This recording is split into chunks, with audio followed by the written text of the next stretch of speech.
Well, you can close it. Okay.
It's good to know that still works.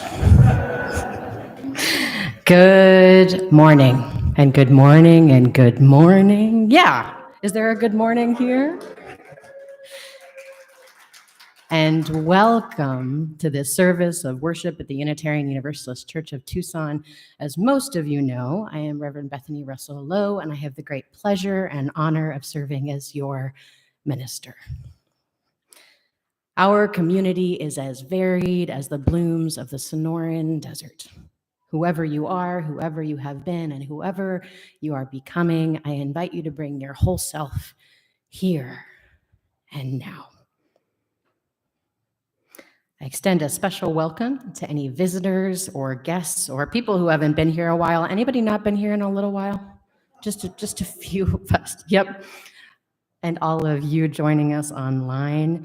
Our administrator, Mary Weiss, is going to put a link to the guest information card into the YouTube chat right now. So go ahead and fill that out if you are new with us. We will meet on Zoom for social hour right after the service. The Zoom number is new this week, and there was a second email just to highlight the new Zoom number. So see that e-blast from this morning if you'd like to join us for Zoom social hour. There are quite a number of us back here in Holland this morning, maybe 45, maybe a few more. There was a little buzz, which is why we took a few more minutes to get started. There was a buzz of excitement and joy, some anxiety, maybe some nerves too, as we recalibrate our bodies to being in this space, to being in sacred space with one another. It is good and complicated to be back, but it is good.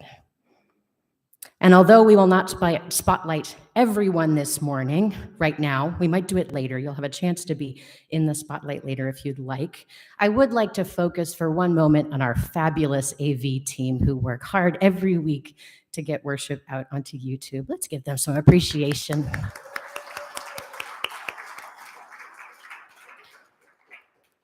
And I want to see if that AV team can get that wide shot we talked about so that you who are here could maybe turn around if you're able or just wave from where you're sitting. The camera, the folks at home are right here. Go give a wave to that white camera that says, "Look at me" under it. Hi. They're waving back, I know, right? After our service, we are going to sing together for about 30 minutes or less out on the patio. So please do plan to join us for that if you would like to sing. We're not singing indoors, but we will sing outdoors with our music director, Dr. Brian Moon. If you are at home today and you would like to join us for that singing, I give you official permission to skip the last 15, 20, 30 minutes of worship and come join us for singing if you'd like outdoors. Indoor in-person meetings and worship are now officially permitted on our campus. Outdoor meetings are also continue to be permitted. Get in touch with Mary, our front office, if you would like to reserve space. And if you're wanting to meet in a hybrid way, I might be willing to help you figure it out if you're willing to be a guinea pig with me on how to do that. Someone's got to be it, right? And we are going to send a link to sign up for next week's worship, either this morning or early this week. What I ask of you all here is wait until Wednesday to sign up. There might be space for you next week, but we also want to make sure that everyone who wants to come in person is able to. So if you're here in person, wait until Wednesday. After Wednesday, come at it, sign up again.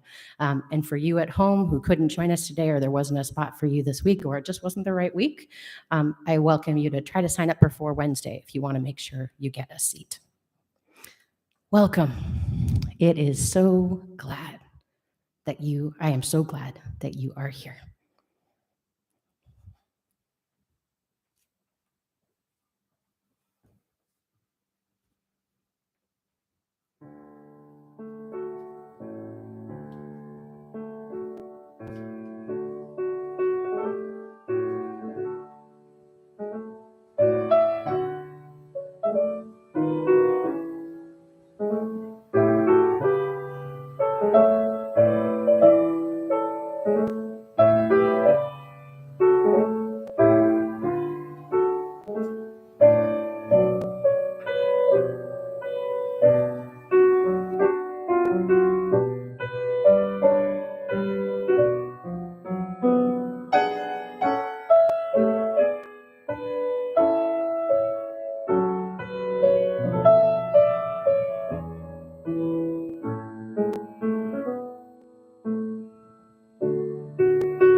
These words for a call to worship come from Reverend Gretchen Haley. We gather once again, some here in person and some still others online, on computer screens, in pajamas. What was once clumsy and confusing has become routine, a homemade holiness we conjured together. With clicks and cameras, we create here community, connection, comfort, and we find here the courage to continue on, week after week, hour upon hour. It is a time no less real than our ancestors made in their gatherings of ceremony, collections of joy and sorrow for centuries before, when bodies shared space as if obvious and inherent, and eye contact, at once awkward and anchoring, was as abundant as voices lifted in shared song. In those days when the chalice was lit, the smell of the match lingered for a moment, and it was ours together. Do you remember? Do you feel it now? We too mark time, even in this out of time, this liminal space. We too hold each other, walk together, discern the ways of love, and give thanks for this day, never taking our inhale and exhale of breath for granted. We hold space now, still for mystery and the chance to begin again.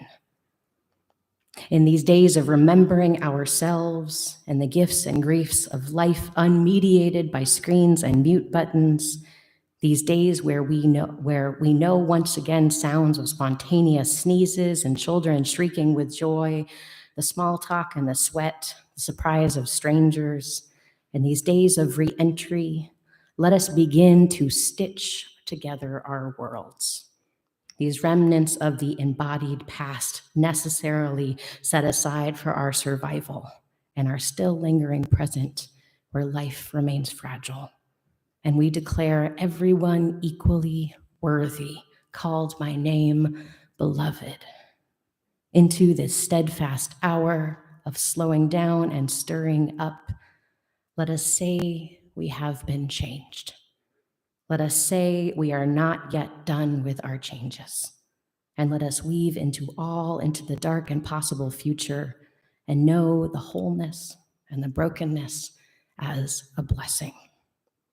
Dear friends, long time and brand new, visitors and seekers all here in person and still at home, come, let us worship together.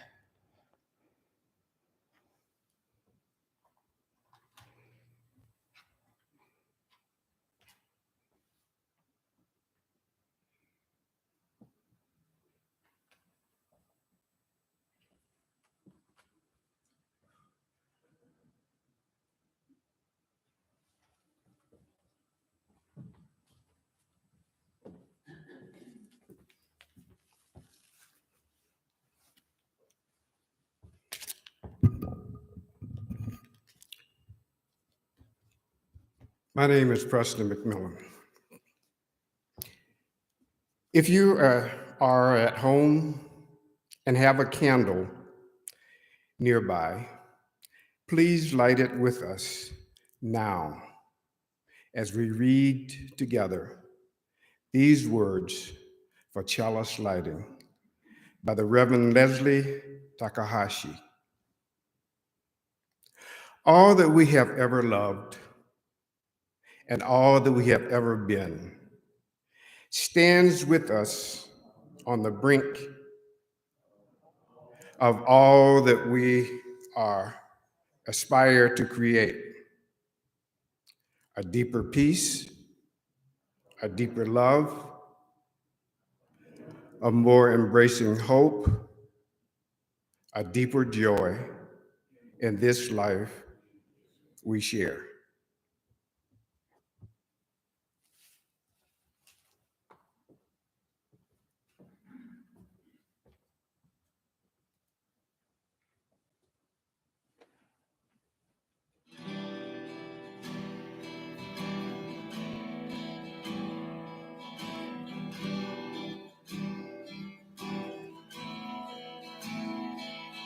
Break not the circle of the neighboring love, where people grow, given and forgiving. Break not the circle, make it wider still, till it includes, embraces all the living.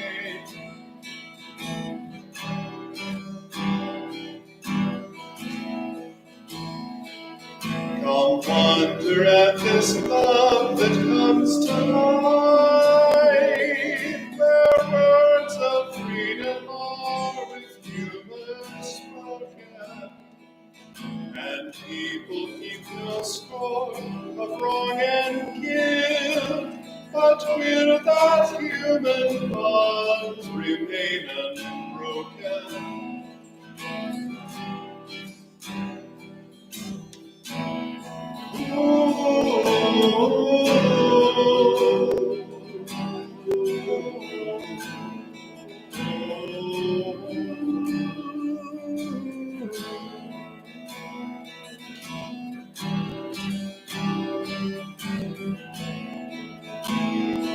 Join then the movement of the love that breathes, till people love whatever race, nation, will truly know unconditional love. See eye to eye with laughter and elation.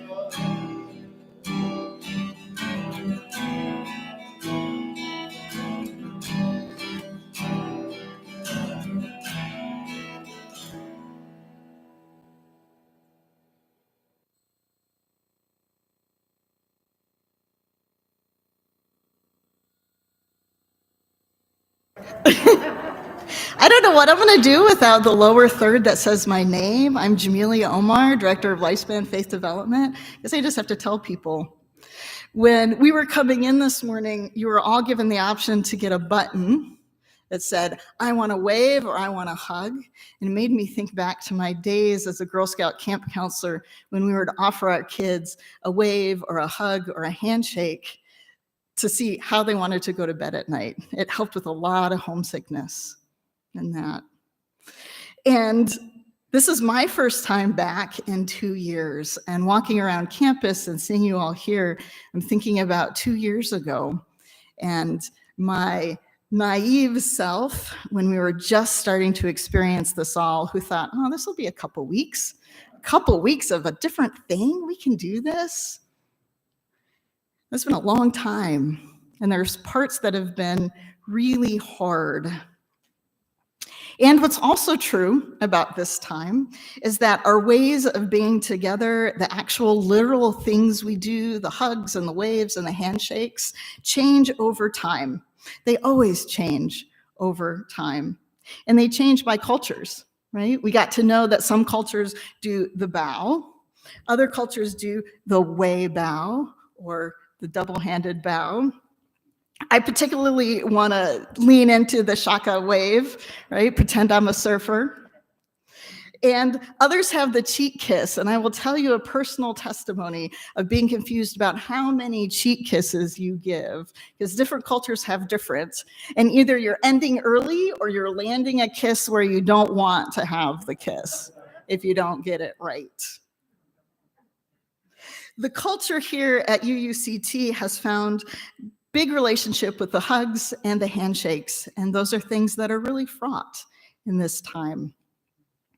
The history of the handshake goes back a long way. The first depiction of a handshake is in this bust, this engraving in 9th century BCE engraving of the Assyrian king Shalmaneser III pressing hands with the Babylonian ruler to seal an alliance. So it's about making a deal. Throughout the ancient world, handshakes are depicted on vases and gravestones and stone slabs, at scenes of weddings, the hand fasting, of making good deals, of young warriors departing for war, and warriors agreeing to come to peace after war. We remember some famous handshakes, and I am not on screen today, so I challenge you to go look these up, of Ulysses S. Grant and Robert E. Lee, shaking hands at the end of the US Civil War. Adolf Hitler and Neville Chamberlain, if you remember that one, big handshake. Harry Truman, Winston Churchill, and Joseph Stalin, a three-way handshake at the end of that war. And funny enough, if you know the historical context of this, Elvis Presley and Richard Nixon exchanging handshakes in the White House. Some of us here remember this one. Yep. And grasping hands proved that you had no harm for the other person. And it's thought that shaking hands meant that any knives lodged in your sleeves would fall out so that you were up and up. Although that didn't work for one of our former presidents, and I challenge you all to look this up, who was shot in a receiving line shaking hands by somebody with a gun up their sleeve. So you never know. In America, it's likely the handshake's popularity was propelled by our cousins, the 18th century Quakers, who thought it was more egalitarian than other forms of greetings. Although that's not always true. We know of business and, shall we say, political moguls who use the handshake to assert dominance over others. And these days, even the Director General of the World Health Organization has warned about handshakes, and not for power, but for disease spreading. It's gone back and forth over time. In the 1920s, there was a nurse who warned that handshakes were not safe to do. And they came back into fashion. And maybe now we're finding different ways to greet each other. The director of the World Health Organization I mentioned, he is opened for the one hand on heart instead of a handshake.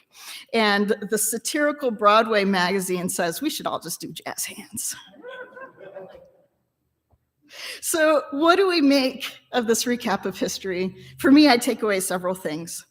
The handshake isn't always a demonstration of egalitarianism, which is what we want it to be. Customs change all the time. Throughout history, the customs evolve, and we're in that moment again where we get to pick.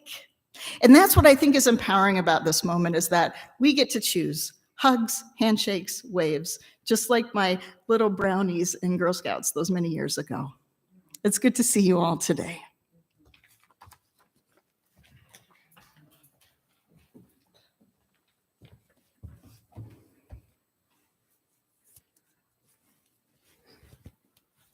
Thank you, Jamili, for that message.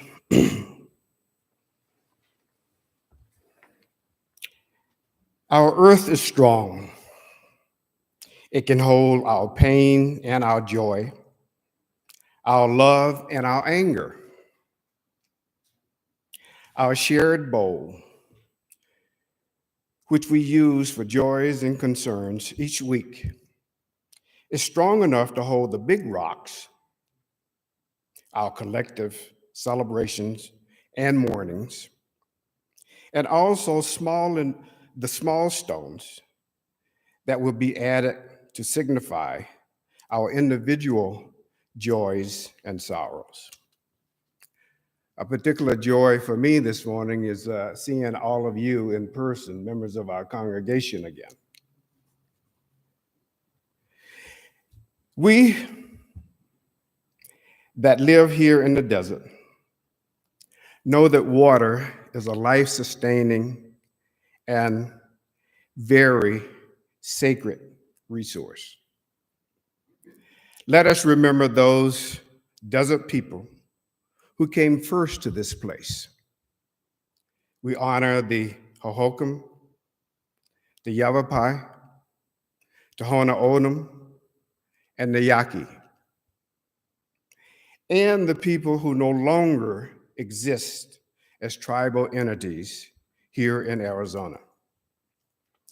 Let us remember those who are walking through the desert right now without access to water.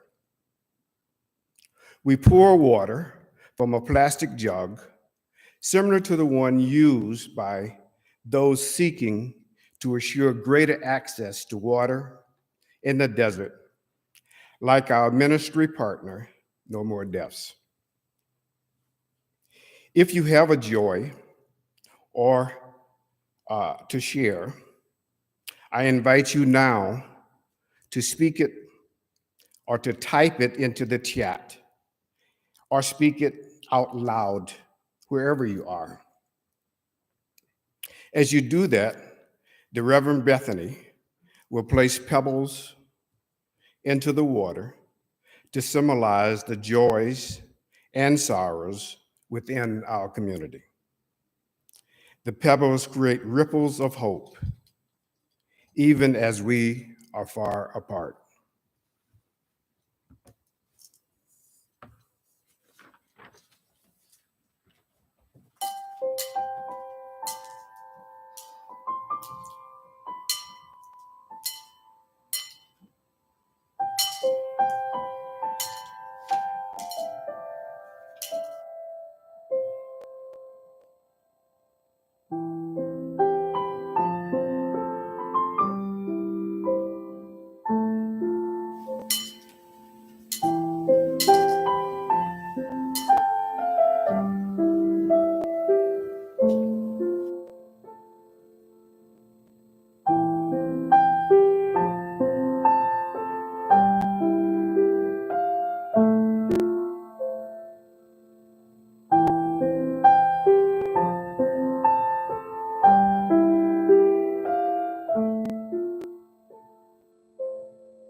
Will you join me now in a moment of prayer, contemplation, meditation, whatever is your own style? Breathe with me. This is a prayer for those feeling joyous, eagerness, enough alreadiness, done with COVIDness, and so on. Breathe with me. This is a prayer for those of you feeling anxious, missing out, left behind, alone. Just breathe. Tune into this life. Yours, ours, the air that sustains all of us and all life. Feel the way that air enters your body cool and leaves it warm. Remember that there are miracles in the air. This air, miracles known and unknown, which keep you alive, keep us alive. Breathe in and know that you are safe here, wherever here is. Breathe out and remember that you are not alone. Breathe in and know that you are whole and holy just as you are. Breathe out and remember that you are connected to all that is. Breathe in and know that we are not all breathing the same air. Breathe out and remember that that is how it will need to be for a while now. Some of us, for one or many reasons, are gathering in person today, and some of us, for one or many reasons, are gathering virtually. Close your eyes, if you will, or avert them down if they are not already closed. And bring to mind someone from this congregation. Someone, just one person who is beloved to you. If you are new with us, maybe just bring to mind someone beloved to your community. And if you're able, touch your two hands together. Give yourself a handshake. And as you do that, imagine you are welcoming that other person to sit with you, to be with you. Breathe here. Know that you have been welcomed in, and know that you are welcoming someone else.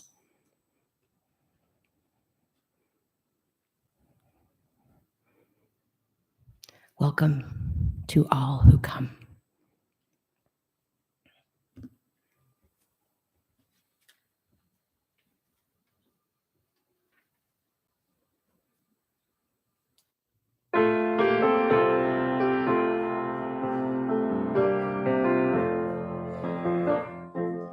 There is more love somewhere.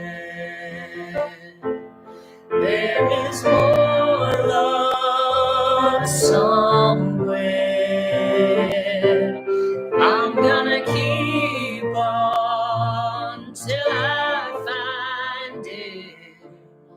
There is more love somewhere. Hope.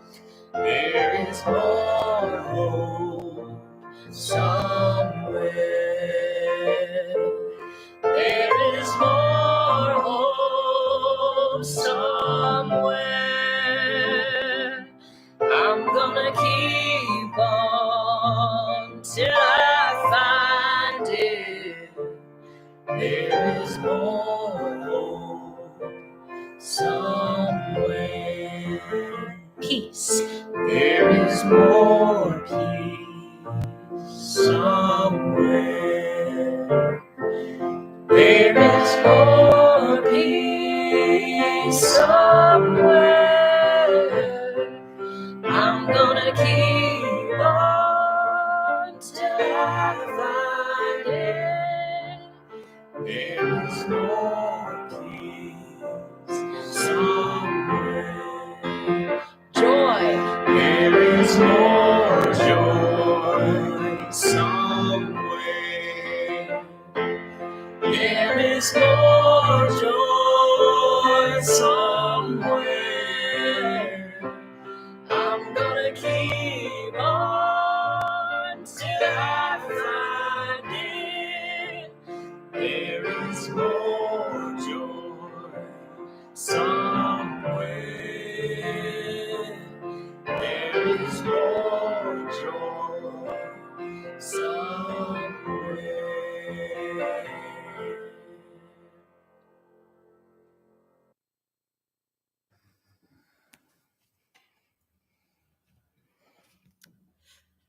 I guarantee you that someone, somewhere, Preston, we're going to do that in a minute. Yeah. I guarantee you that someone, somewhere, maybe even you, is thinking, there is more love right here. Anybody have that thought? You can be honest. We got a few hands. Maybe there's some hands at home. And it's true. It is true. But those aren't the lyrics. And there is a purposeful theology in the words, there is more love somewhere. Because remember, or don't you know that this hymn comes out of the African American spiritual tradition, sung, created, envisioned by persons who were enslaved, who wrote this song to remind themselves of their eventual freedom, freedom that came for some through escaping their enslavement, and for others by going to heaven to be with their God. Somewhere. This is not a hymn about what already is. It is a hymn about what is to come. This is a hymn about liminal, in-between spaces. When things are eventually going to be different, maybe even better, but that is not yet. There is joy here in this room this morning. There is joy in the room where you are, and there is more joy somewhere.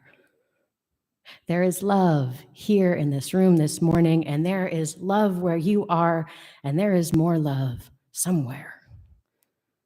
There is hope here in this room this morning, and there is hope where you are, and there is more hope somewhere. And alongside all that joy and love and hope here and wherever you are, there is also anxiety and sorrow, grief and anger, and so much else here and where you are. The end, the lessening of all of those sufferings is somewhere too. Of that, I am sure. By honoring the somewhere of a time, we can root ourselves in the in-betweenness of that time. Because we are still in a liminal space. I know some of y'all are tired of it, but we're still there. I'm tired of it some days. We are still in a liminal time, beginning slowly, intentionally, purposefully, but beginning. There is so much joy to be felt seeing you. Seeing you here, knowing that you are there still, at least 30 of you, screens. And I am feeling the realness of the liminality and the tension between the here and the there. In her words for the call to worship this morning, Reverend Gretchen Haley called us to begin to stitch our worlds, to stitch together our worlds, reminding us in her words that these remnants of the embodied past, necessarily set aside for our survival, are still lingering present where life remains fragile.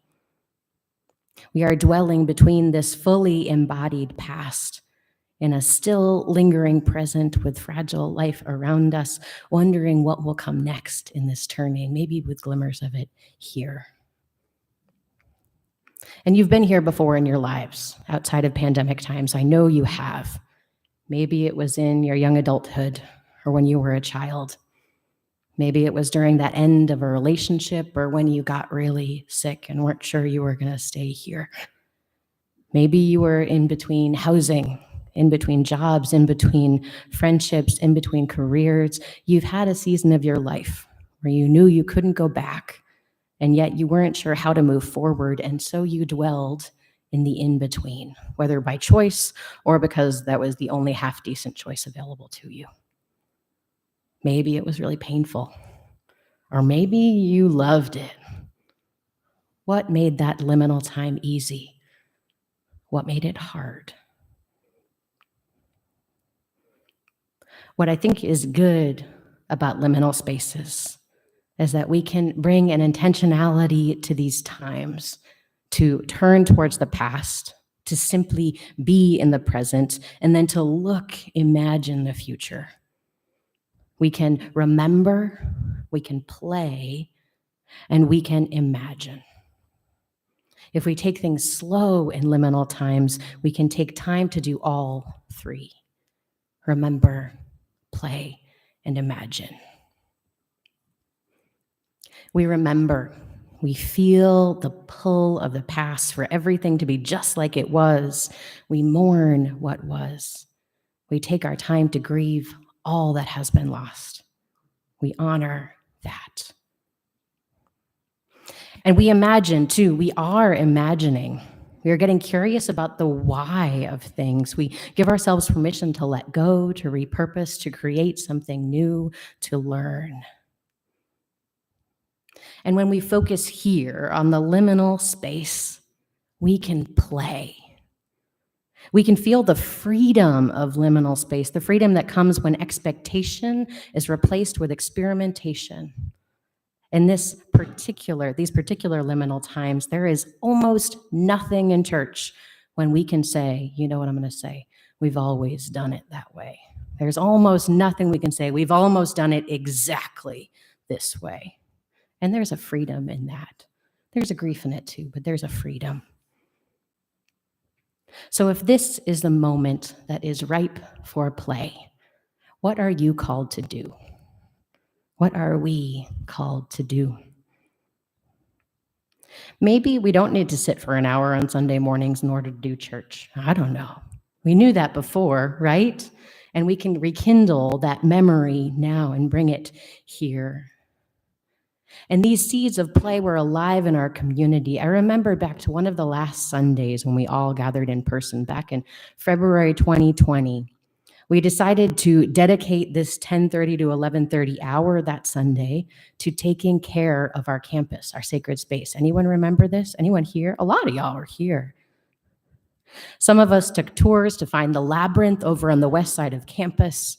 Others of us talked about history of the congregation, the good and the not so good here in Holland. Some of us cleaned chairs. Others of us weeded. The image that is seared into my mind from that morning is a picture, and I think we have it, that Jamili took of Rodney Lowell. Do we have that in the slideshow? No. Imagine. It's a picture of Rodney Lowell, who I think very humbly can claim the title of the longest time member, one of the longest time members. There it is. You don't have to imagine anymore. Here's Rodney Lowell.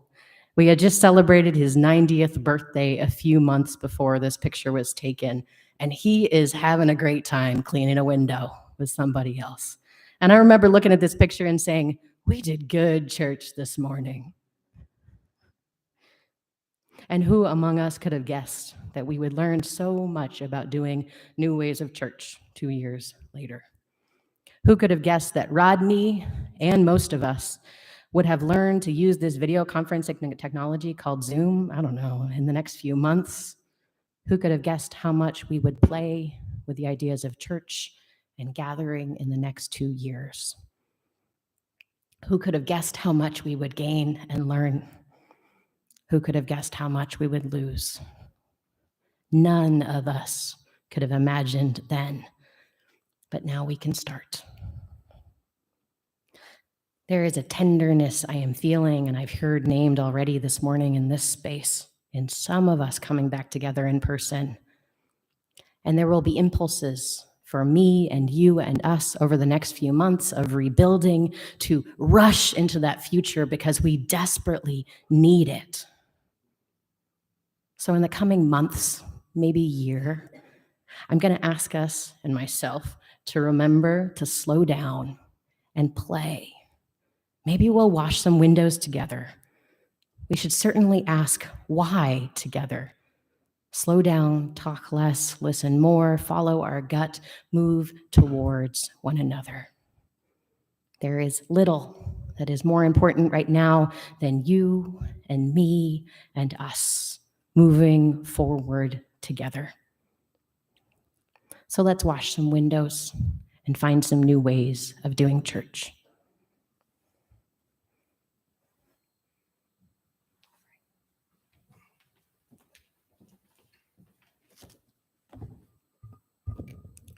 With those inspiring words, Reverend Bethany, let there be an offering to sustain and strengthen this place, which is sacred to so many of us. A community of hope. We are now the keepers of the dream. The life of our congregation has continued throughout this pandemic. Even though we are not all meeting in person, our congregation depends upon your financial support. To support our congregation, you can send a check to the church office, give online at uuctucson.org/donate, or text 833-361-5796.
This responsive reading, these words for regathering, come from Reverend Renee Rahutsky.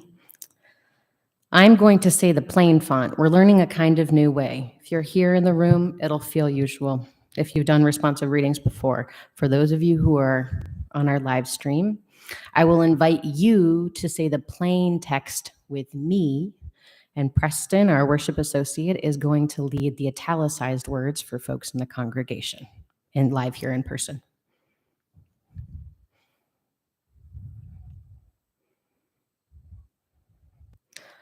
For those who moved away who are now able to join us, We give thanks for their online presence. for those who have mobility challenges who are now able to join us, We give thanks for their online presence. for those families who are having a rough morning who are still able to join us, We give thanks for their online presence.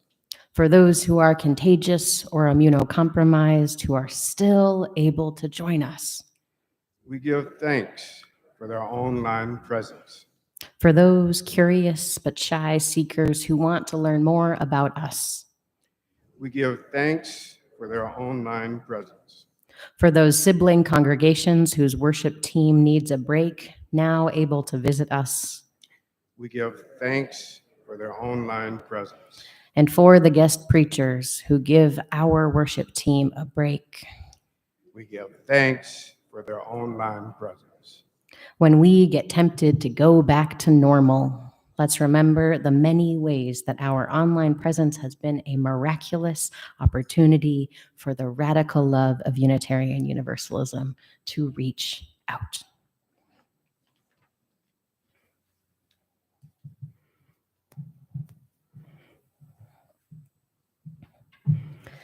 How will we gather in this liminal time? Slowly, carefully, joyfully, and playfully. In this time of regathering, we need to learn, help our bodies learn, help our minds learn to be together again.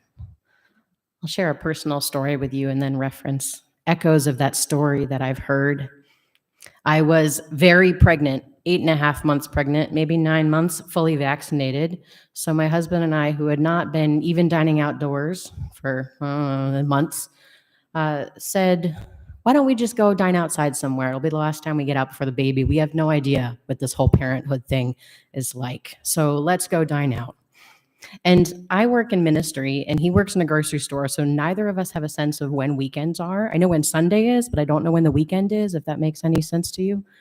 So we get in the car to go to a restaurant, a new one we're trying that here has nice outdoor space. And we don't realize it's Saturday night. It's like 5 o'clock on Saturday night, right? And I haven't really, I go to Target, but I don't spend a lot of time outdoors. I've been immunocompromised by virtue of the fact that I'm pregnant for so many months, right? So we get about halfway there and I start feeling my blood pressure rise. I can feel my heart inside my chest. My husband works in a grocery store. I'm like, you feeling okay? He works in a grocery store. He sees hundreds of people every day. He's like, yeah, I'm fine. I don't know. I'm like, oh, I guess I'm fine. Okay. I can pretend to be fine.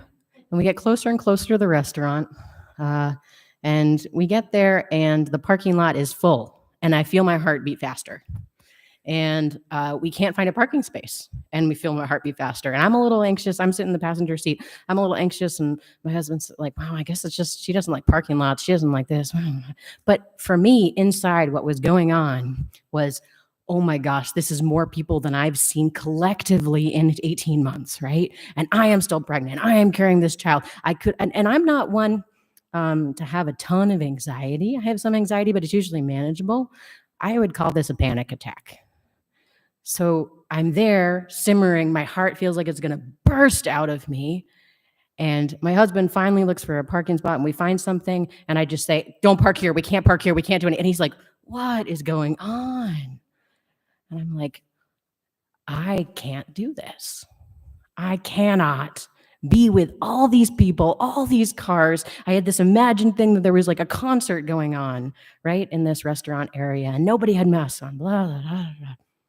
So he said, okay, let's try another night. My blood pressure just dropped. My body calmed. Okay, we'll try another night. And we did. We went on a Tuesday night, which was a much better idea. We timed it better. 4 o'clock on a Tuesday. Who's eating then? We were. And we had a lovely meal. And there were probably not many fewer people there than there were before.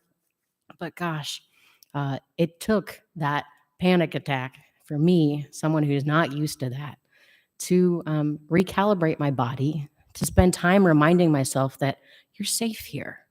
This is a big space. We have our masks off when we are at our table. I reasoned my way into it, but it took a lot to get my body there. Maybe you've had that experience. I saw some affirmations here that people had had similar experiences of remembering, reminding ourselves that we are relatively safe here, that we know how to gather in safe-ish ways. But I've heard stories from some of you too of people going in for that hug and you going, "Ah!" Right? Which is why we have these buttons. We'll get to that in a second. And I've heard stories of you too of saying, my friends and I just had dinner on our porch to get used before we went to the restaurant. That would have been great advice for me to follow before going to this big space, right? I'm sure you've had your experiences, if you've done it, any measure of social isolation, of surprising things that come up when you go back to normal. Maybe some of you are feeling those things this morning. So I'll remind you that you're safe here, safe there. It is good that we are together. But one thing, knowing that is going to be crucial in our moving forward is continuing these consent conversations we've been having for 2 years now. These conversations where we are really honest with one another about our exposure and really open about what risks we can and cannot take. So much of the framework we learned about risk and exposure came from a prior pandemic, not of the 2010s, but of the 1980s, right? That HIV/AIDS epidemic, which helped many in our community and beyond us, by transmission, learn how to keep one another safe. Different way then, but same framework. Then and now we have to be honest about our exposure, clear about what risks we can and cannot take, and be willing to make accommodations to keep the larger whole healthy. One way we are encouraging these really basic entry-level consent conversations here at UUCT, and I hope at home you'll be able to see a little bit of this, are these buttons. And there's a yellow button with some, thank you, fancy, perfect. There's a yellow button with purple figures hugging. And this is the sign for, I'm in the mood for a hug this morning. Please do give me a hug if you are also in the mood. And then there's another one, which I happen to be wearing if you've been noticing it. That's just a hand. It's hard to see there. It's turquoise with an orange hand on it, which means I'd prefer waving this morning, right? And everyone, as they came in this morning, got a button. We've already practiced consent this morning. Congratulations. How exciting. Now, not everyone here in our community, I'll remind us, will be able to see these buttons. So we might need to also make those accommodations, right? If you know someone who cannot see or looks like they're having some trouble seeing, you might say, would you prefer a hug or a wave today? Simple. Or you might be able to say, oh, I'm not able to hug this morning, but I want you to know that I'm waving at you, right? We can go slowly and carefully and joyfully and playfully. And play doesn't have to be big. For those of you who get kind of intimidated by this idea of play, it doesn't have to be big or really silly or over the top. It just has to stretch us in some small or big way. So as our final hymn plays, I want to give us an opportunity to play. I would like to suggest that those who are gathered here in person, who are willing to be on camera live and know that it's recorded, line up maybe down this aisle that kind of comes out of the front office door, and then come stand on this blue X that's kind of in front of the mic stand here. Maybe Bob could be our test case eventually, if you're willing to be on camera to show people where the blue X is. Bob will go first. Is that okay? I've only told you. Okay. And I want you to come stand on this X. The camera is going to be a little closer to you. And I want you to just wave welcome to people at home. You could be a little silly about it. You could be total normal about it. If you want to come up as a family group, that would be fine too. This is an opportunity to say hi to the 30 plus families online and for them to see you, for us, our communities to begin knitting ourselves together. If you're home, I invite you to sing the words if you know them, or hum along if you don't know the words, or just greet us back. Maybe take a picture of yourself doing that.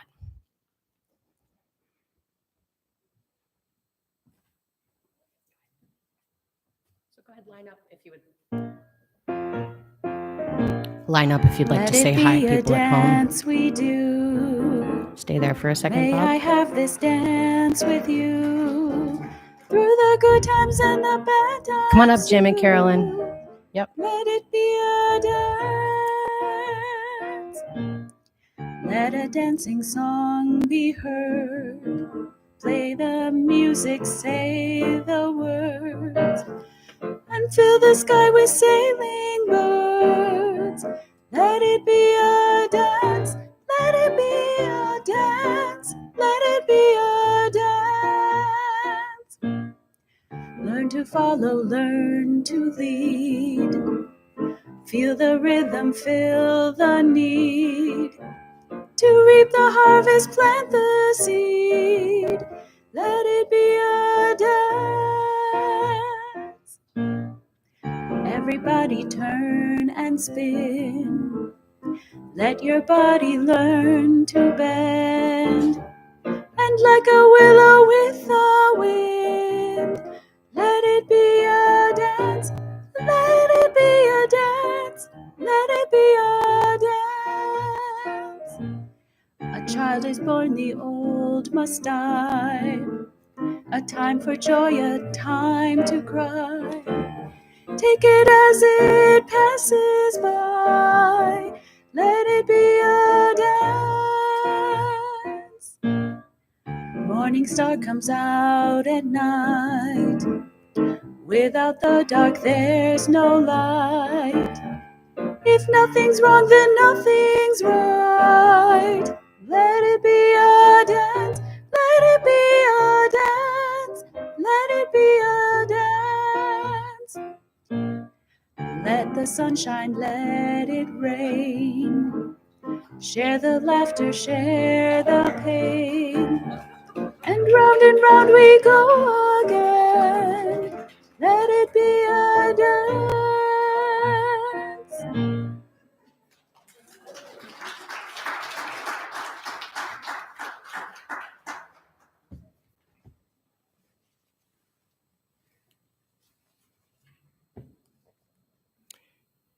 These closing words from the Reverend Beth Wernicke. May we leave this place seeking an uncharted and freely chosen way to wholeness, knowing we will have companions along the way.